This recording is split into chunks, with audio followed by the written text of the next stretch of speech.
I don't know what MSNBC is going to do, but we are taking you We're live. going to top it. Good morning, Joyce. Live from the chicken coop one day soon. Can't wait. All right. So, Joyce, where do we start? You tweeted about this. Pence's situation, as with Biden, cast Trump's criminality into sharp focus by contrast. Apples to oranges, but many people went off the deep end when the Biden documents came to light. Somehow having Pence in the mix seems to have restored a bit of common sense to the arena. I mean, that was Ted Cruz twisting himself into a pretzel. How suddenly it's no big deal again because it's Mike Pence, right? Yes, exactly. And as we all know, the world doesn't get to work that way. You have to be consistent. It doesn't matter if it's your friends or people you don't like doing good things or bad things. You've got to be consistent. So, what's the deal here? Stephanie, we've got to make sure people understand that no one is condoning mishandling classified information. This country has a problem. The White House needs to get a handle on what's going on in the White House. It might be a legitimate subject for congressional oversight. But what Joe Biden and Mike Pence in tandem demonstrate is that their conduct isn't criminal. It's careless, it's sloppy, but it's not criminal. Of course, compare that to the former guy whose conduct is clearly criminal, right? Lying about it, withholding it, refusing to give stuff back to the government, saying that it's his. Those are two completely different universes of mishandling classified documents. So, for instance, do you? I have microchips in my new puppies that we've discussed. Do you have microchips in your silky chickens? There's got to be a way to track classified documents. Yes. So, not in our chickens, but in our dogs and our cats. Mm-hmm. And yes, it's so easy to keep track of a lost pet. You'd think that you could keep track of lost nuclear secrets. Excuse me. Okay. Well, there's got to be a way. There's got to be a way. You retweeted Steve Bannon, who said, why does the story about Pence's docs make Trump look worse? Because the larger question isn't about who had classified materials. It's about what people did after discovering the materials. And you said, bingo. I mean, that's always the difference, right? With Trump in particular, is the obstruction and the lying. Correct? Yes. That's exactly the line. When DOJ, from a very legalistic point of view, when DOJ looks at cases where there is someone who shouldn't have classified documents in possession of them, for the case to merit prosecution, there has to be more than the mere possession, right? We don't even know how the Biden and Pence documents got there. As of now, they're both saying staffers packed stuff up.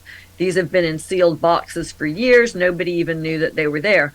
Compare that to Trump, where the evidence suggests that he looked at boxes after NARA asked for them back, saw what was in there, had this very slender turnover when they were subpoenaed, certified that everything had been turned over.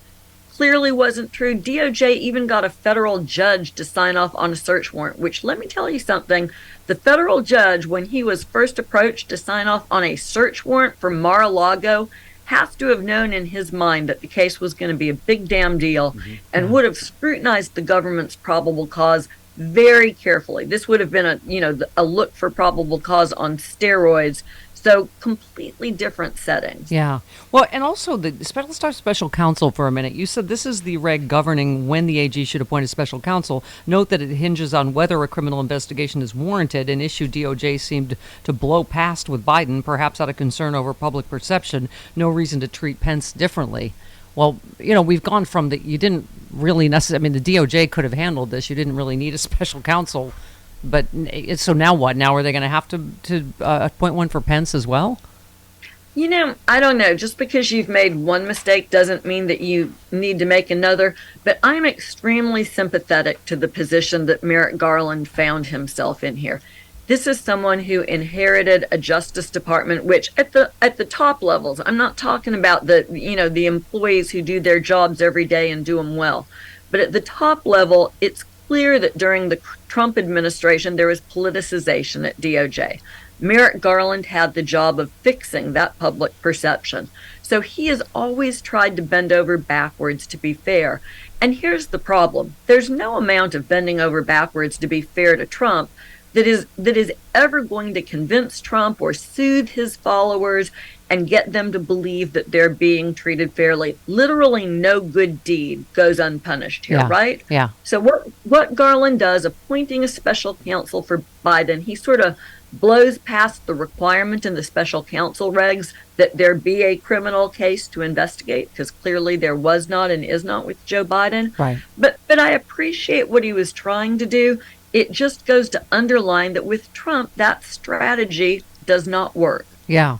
Well, we just played sound bites earlier of Matt Gaetz and Jim Jordan trying to somehow spin what I think is you tell me, but I think is a huge story. The story is this Russian asset found to be in the New York FBI office, who clearly helped Trump and hurt Hillary. They were trying to somehow spin this. I mean, you had said, the federal government, if the federal government was really turned against Republicans like Jim Jordan alleged to justify the House Select Subcommittee on the weaponization of federal government, Trump would have been indicted long ago and would be in an orange jumpsuit in a federal prison. You said the lesson from all this is time to stop pandering to Trump, do the right thing, let the chips fall where they may. There's nothing that will make Trump happy or soothe his base. Pending over backwards to establish your good faith with people who have none doesn't work. Thank you. But how does this story not completely confirm everything about Trump Russia that the Mueller report, Senate intelligence report, and everybody else has been saying? So this is a really intriguing situation. Came out of the blue, this notice that the FBI agent who was running counterintelligence in New York had been indicted and arrested. Not just one indictment, two indictments. I'm not sure if I'm ready yet to go as far as calling him a Russian asset. I think this story has been undercovered in the press. It's going to bear very close watching. He's indicted for action involving Russian folks after he leaves office. But at the same time, he's indicted for taking money from an Albanian diplomat while he's there. And the insinuation is that he prevented that person from being indicted. I don't want to overstate it. It's Right. not 100% clear. All we've got are the indictments. But there is good reason to be very alarmed about what he was doing while he was with the FBI in New York, and to see where this will lead. I think that this is maybe the most important news that we've gotten in the last week. Yeah, well, exactly. I mean, what the headlines itself, it just makes your head spin, right? Agent, who was supposed to be FBI agent who was supposed to be investigating Trump for collusion with Russia, just indicted for colluding with Russia. I mean, it's of course it leads you to, is this why Jim Comey was forced to, because you remember Rudy Giuliani blabbing about, it was the FBI New York office. Was it why Comey was, forced to do what he did? Is it where the New York Times headline came from that, we don't see any collusion between Trump and Russia? I mean, there's a lot more questions than answers so far. Yeah. There is a whole lot there to be looked at. And so I think, it's interesting that this case gets indicted, or the two cases get indicted on this timeline. But really, for my money, Steph, this is the story I'm the most interested in right now. Yeah. Well, and we talked off air about, you had tweeted Fulton County DA Fani Willis in the court hearing on releasing the special investigative grand jury report publicly. We think for future defendants to be treated fairly, it's not appropriate at this time for the report to be released. Decisions are imminent was the word that perked up all of our ears. So talk to us about that and the timeline for it, as you did before we got on here. Yes, Fulton County is such a wild card, right? It's incredible to think that the future of the nation may hang on the shoulders of a district attorney in Fulton County. But I think they sent Fani Willis straight from Central Casting for that role. She's tough as tacks and a good prosecutor. I'm not sure what to expect. Imminent to me, in prosecutor speak means pretty damn soon, right? Yeah. I don't know that means that she will indict absolutely everybody she's had under investigation all at once. Prosecutors often like to indict, sort of like singling out the littlest zebra from the herd, the people that you think might be willing to cooperate when they're faced with the risk of going to prison for a long period of time. Maybe we'll see her indict, for instance, folks involved with the Georgia fake slate of electors first, and do that case, see if she can get some cooperators and keep moving towards the top.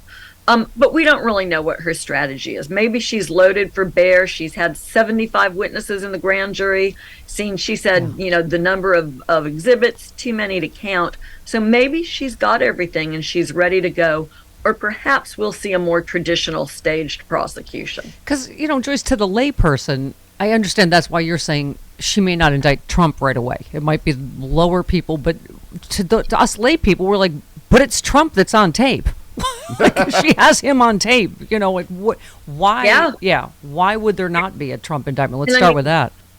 There is an election interference statute in Georgia that fits Trump's conduct on that audio tape perfectly. There's one issue with it, though.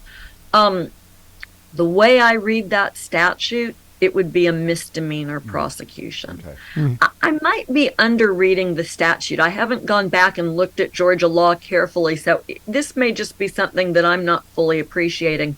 But I wonder if she's not trying to develop charges that would be more clearly felony. Her office and she personally, they have experience with RICO, which is a statute that reaches sort of organized criminality. She might be looking there. She might be trying to develop a stronger case that would involve more time in prison. On the other hand, even a misdemeanor prosecution of the former president would have merit. Yeah. So, Joyce, the overview in terms of January 6th, the classified documents, and Georgia, what are you feeling in general about indictments? Yes, no, what timeline, etc.? The timeline is problematic. You and I have talked before, and we still don't know the answer to this.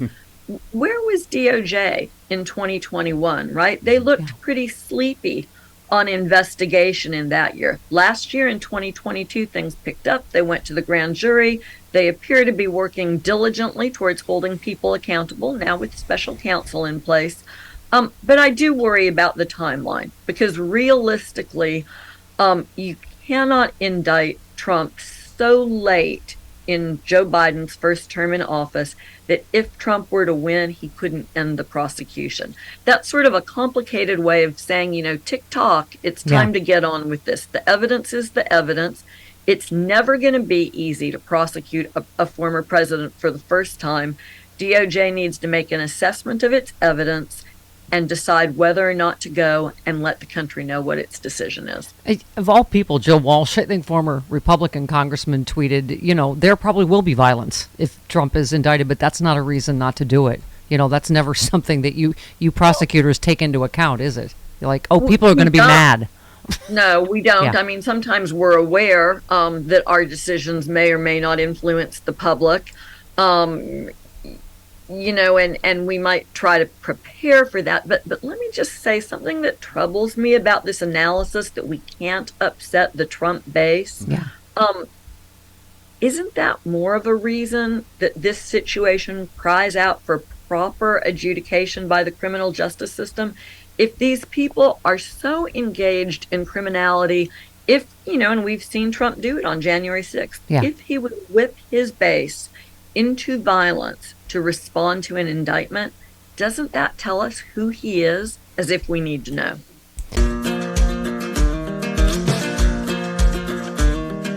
Hey all, Glenn Kirshner here. I hope you'll join me on my new audio podcast, Justice Matters. I'll be using my 30 years as a federal prosecutor and Army JAG to unpack, break down, and explain the legal issues of the day, particularly where the legal intersects with the political.